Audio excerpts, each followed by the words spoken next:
요셉 가문도 베델을 치러 올라가니 여호와께서 그와 함께 하시니라. 요셉 가문이 베델을 정탐하게 하였는데 그 성읍의 본 이름은 루스라. 정탐꾼들이 그 성읍에서 한 사람이 나오는 것을 보고 그에게 이르되, 청하노니 이 성읍의 입구를 우리에게 보이라. 그리하면 우리가 네게 선대하리라. 그 사람이 성읍의 입구를 가리킨지라. 이에 그들이 칼날로 그 성읍을 쳤으되 오직 그 사람과 그의 가족을 놓아 보내매 그 사람이 햇사람들의 땅에 가서 성읍을 건축하고 그것의 이름을 루스라 하였더니 오늘까지 그곳의 이름이 되니라. 므낫세가 베스안과 그에 딸린 마을들의 주민과 다안악과 그에 딸린 마을들의 주민과 돌과 그에 딸린 마을들의 주민과 이블라함과 그에 딸린 마을들의 주민과 무기또와 그에 딸린 마을들의 주민들을 쫓아내지 못하며 가나안 족속이 결심하고 그 땅에 거주하였더니 이스라엘이 강성한 후에야 가나안 족속에게 노역을 시켰고 다 쫓아내지 아니하였더라. 에브라임이 게셀에 거주하는 가나안 족속을 쫓아내지 못하며 가나안 족속이 게셀에서 그들 중에 거주하였더라. 스불론은 기드론 주민과 나할롤 주민을 쫓아내지 못하였으므로 가나안 족속이 그들 중에 거주하면서 노역을 하였더라. 아셀이 악고 주민과 시돈 주민과 알랍과 악십과 헬바와 아빅과 르홉 주민을 쫓아내지 못하고 아셀 족속이 그 땅의 주민 가나안 족속 가운데 거주하였으니 이는 그들을 쫓아내지 못함이었더라. 납달리는 베세메스 주민과 베나낫 주민을 쫓아내지 못하고 그 땅의 주민 가나안 족속 가운데 거주하였으나 베세메스와 베아낫 주민들이 그들에게 노역을 하였더라. 아모리 족속이 단자손을 산지로 몰아넣고 골짜기에 내려오기를 용납하지 아니하였으며 결심하고 헤레스 산과 아얄론과 사알빔에 거주하였더니 요셉의 가문의 힘이 강성함에 아모리 족속이 마침내는 노역을 하였으며 아모리 족속의 경계는 아그라빔 비탈의 바위부터 위쪽이었더라. 샬롬, 다시 시작하는 아침 다시아 시간입니다. 오늘 본문은 신앙의 타협이 얼마나 무서운지 그 폐해를 고스란히 전해줍니다. 어제까지 살펴본 유다 자손은 분배받은 지경 내에 남은 가나안 족속을 쫓아내는데 비교적 성공했습니다. 하지만 다른 지파들은 그렇지 못했죠. 먼저 요셉 가문입니다. 그들은 하나님의 함께하심을 경험하며 베델을 정복했지만 한 사람과 그의 가족을 살려줌으로써 가나안 문화가 재생될 가능성을 남겨두었습니다. 24에서 25절을 한번 볼까요? 24에서 25절은 이렇게 말씀하세요. 정탐꾼들이 그 성읍에서 한 사람이 나오는 것을 보고 그에게 이르되 청하노니 이 성읍의 입구를 우리에게 보이라. 그리하면 우리가 내게 선대하리라 하매 그 사람이 성읍의 입구를 가리킨지라. 이에 그들이 칼날로 그 성읍을 쳤으되 오직 그 사람과 그의 가족을 놓아 보내매. 마치 여리고성 점령 사건 때 기생 라합 스토리를 보는 듯합니다. 그런데 결정적인 차이가 있죠. 26절에 이렇게 말씀하세요. 그 사람이 헷 사람들의 땅에 가서 성읍을 건축하고 그것의 이름을 루스라 하였더니 오늘까지 그곳의 이름이 되니라. 기생 라합은 하나님을 믿는 신앙 공동체 안으로 예속되었으나 요셉 가문이 살려준 오늘 본문의 가족들은 가나안 문화를 그대로 유지하였습니다. 오히려 그들의 건축 문화 등 가나안 문화가 요셉 지파에게 영향을 미치고 있어요. 요셉 지파는 가나안을 정복하라는 하나님의 명령에도 불구하고 왜 그들이 가나안 문화를 유지하는 것을 진멸하지 않았을까요? 아마 목축업에서 농경사회로 정착해야 하는 입장에서 가나안의 문화가 상당히 매력적으로 보였기 때문일 것입니다. 그들의 문화도 배우고 풍요로운 삶도 누리려 했던 마음이 컸을 거예요. 잘 아시다시피 광야에서 내려졌던 만나와 메추라기는 가나안 땅에 정착하자 더 이상 공급되지 않았습니다. 그렇다면 끝까지 하나님 말씀을 의지하며 하나님 방법대로 나갔어야 했는데 먹고 살 것이 걱정되니까 당장 쉽고 눈에 보이는 가나안의 방식을 취한 것이죠. 하나님은 가나안 족속을 쫓아내고 그들의 신들을 섬기지 말라고 명령하셨지만 그들이 이 명령을 무시했습니다. 요셉 지파에게 한 가족을 살려둔 것은 작은 신앙의 타협이라 할 수 있습니다. 하지만 잘 아시다시피 한 부분에서 신앙을 타협하기 시작하면 나중에는 걷잡을 수 없이 무너집니다. 이후 나오는 지파들의 스토리들은 점점 더 신앙이 나락으로 떨어지는 안타까운 행태들을 보이고 있죠. 다음으로 므낫세 지파입니다. 므낫세 지파에 대한 말씀 28절을 한번 볼까요? 28절 이스라엘이 강성한 후에야 가나안 족속에게 노역을 시켰고 다 쫓아내지 아니하였더라. 사랑하는 여러분, 처음에 가나안 땅 적응하느라 어려울 때는 뭐 그렇다고 칩시다. 배우려고 했다고 칩시다. 이제 이스라엘이 강성해졌다면 가장 먼저 가나안 족속들을 쫓아내야 하는 게 마땅합니다. 그런데 므낫세 지파는 강성해진 후에도 쫓아내지 않았다고 이렇게 표현하고 있어요. 우리는 이 대목에서 우리 그런 핑계 댈 때 많잖아요. 내가 고3 때만 예배 타협하고 대학 가서는 잘하겠다. 신입사원일 때는 타협하고 승진하면 잘하겠다. 가난할 때는 타협하고 돈 잘 벌면 잘하겠다. 이런 합리화가 얼마나 소용없는 일인지 잘 알게 됩니다. 지금 상황이 어렵다고 타협하면서 나중에 상황이 나아지면 신앙생활을 잘 하겠다? 이것은 누구도 그 결과를 장담할 수가 없어요. 다음으로 에브라임 지파에 대한 묘사에서는 가나안 족속이 함께 거주하는 것이 어쩌면 당연한 것처럼 여겨지는 그러한 뉘앙스입니다. 29절에 이렇게 말씀하세요. 에브라임이 게셀에 거주하는 가나안 족속을 쫓아내지 못하매 가나안 족속이 게셀에서 그들 중에 거주하였더라.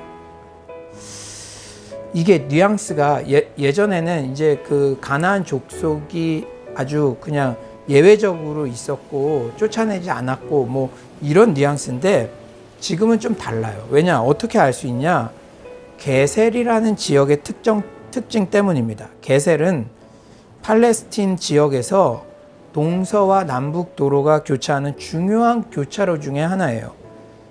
에브라임 지파 사람들은 이렇게 중요한 지점에 가나안 사람들이 그들 가운데 사는 것을 허용하고 방치했다는 이야기입니다. 다음 스불론 아셀 지파의 이야기를 통해 이스라엘 백성들이 그렇다면 왜 가나안 족속들을 쫓아내지 않았는지 그 이유를 더욱 확실하게 유추할 수 있습니다. 30에서 31절을 제가 읽어드릴게요. 스불론은 기드론 주민과 나할롤 주민을 쫓아내지 못하였으므로 가나안 족속이 그들 중에 거주하면서 노역을 하였더라. 아셀이 악구 주민과 시돈 주민과 알랍과 악십과 헬바와 아빅과 르홉 주민을 쫓아내지 못하고 결국 경제적 이익 때문이에요. 30절에 가나안 족속이 그들 중에 거주하면서 노역을 하였더라. 농경 문화에서 노동력은 곧 돈이죠. 이스라엘 백성들은 하나님을 신뢰하여 가나안 족속을 완전히 몰아내는 대신 그들을 노동력으로 활용하는 것이 경제적으로 훨씬 이득이라고 생각했습니다. 이처럼 경제적 이득이 하나님의 말씀보다 더 중요한 가치로 여겨질 때 온전한 순종은 불가능해져요. 리처드 포스트, 팀 켈러 같은 목회자들이 현대인의 가장 큰 우상으로 돈을 꼽는 이유도 여기에 있습니다. 여러분, 그런데 참 의아하지 않나요? 이 출애굽 이스라엘 백성들, 이 바로가 핍박을 엄청 많이 했는데 바로가 계속해서 그렇게 핍박을 했던 이유도, 안 보낸 이유도 값싼 노동력을 포기하기 싫어서였잖아요.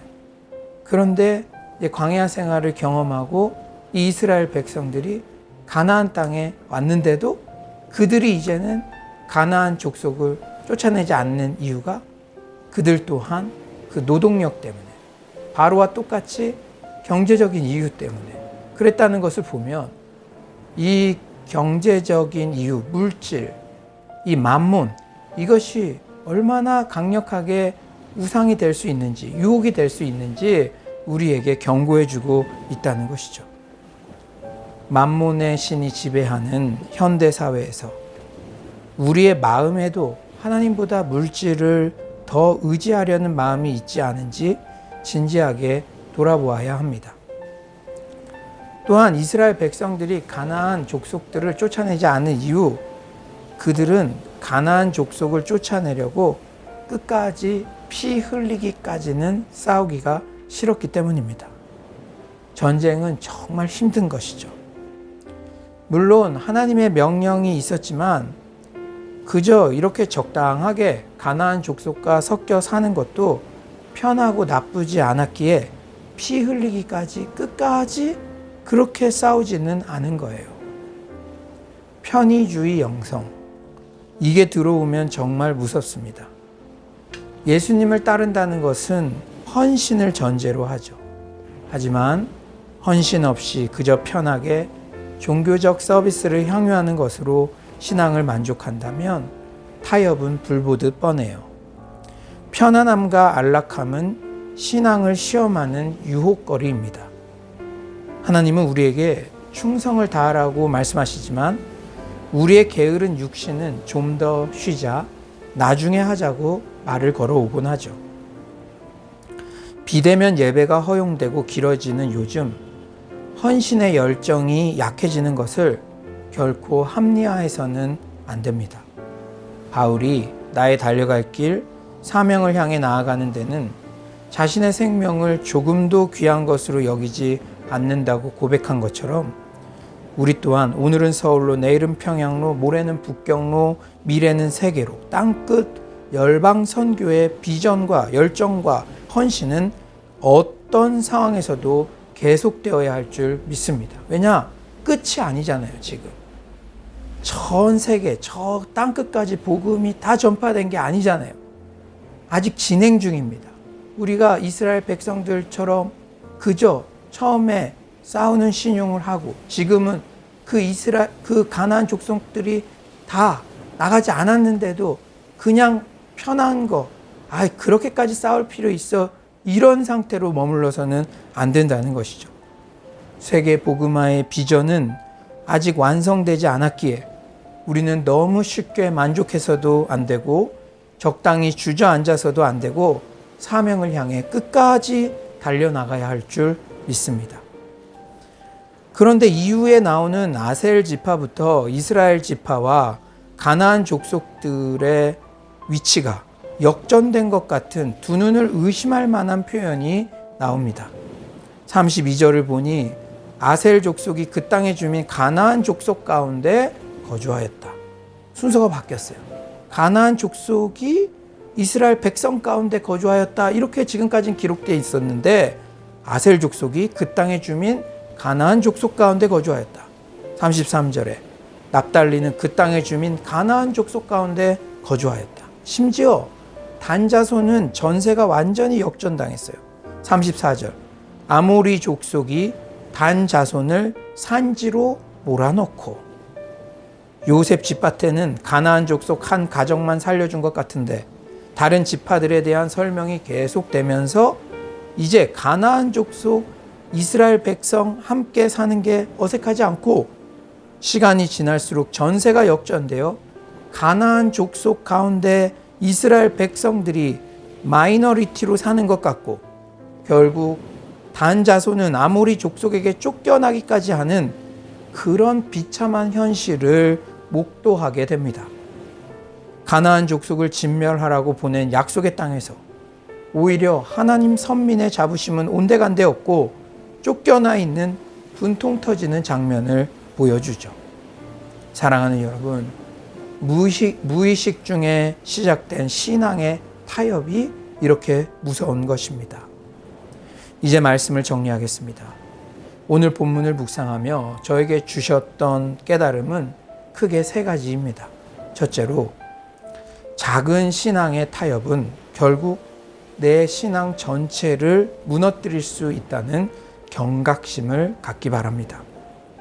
둘째로, 특히 물질이 하나님보다 더 우선으로 여겨지는 선택을 해서는 안 된다는 사실을 명심합시다.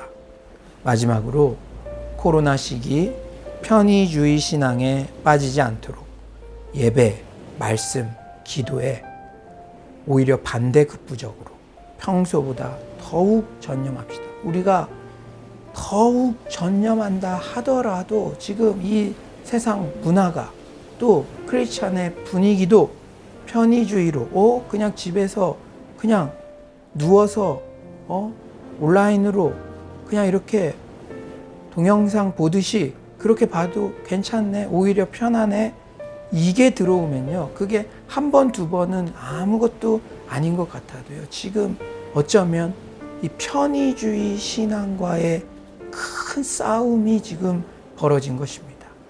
오히려 시대가 이럴수록 반대급부적으로 예배, 말씀, 기도에 평소보다 더욱 전념하는 여러분 되시기를 간절히 축원합니다. 아무쪼록 사사시대 이스라엘 백성들의 흑 역사를 반면교사 삼아 유혹에 타협하지 않고 끝까지 승리하는 서울로의 모든 성도님들 되시기를 간절히 축원합니다. 제가 기도하겠습니다. 사랑의 주님, 오늘도 이렇게 사사기 말씀으로 우리가 정신을 차릴 수 있도록 귀한 말씀 주셔서 너무나도 감사드립니다.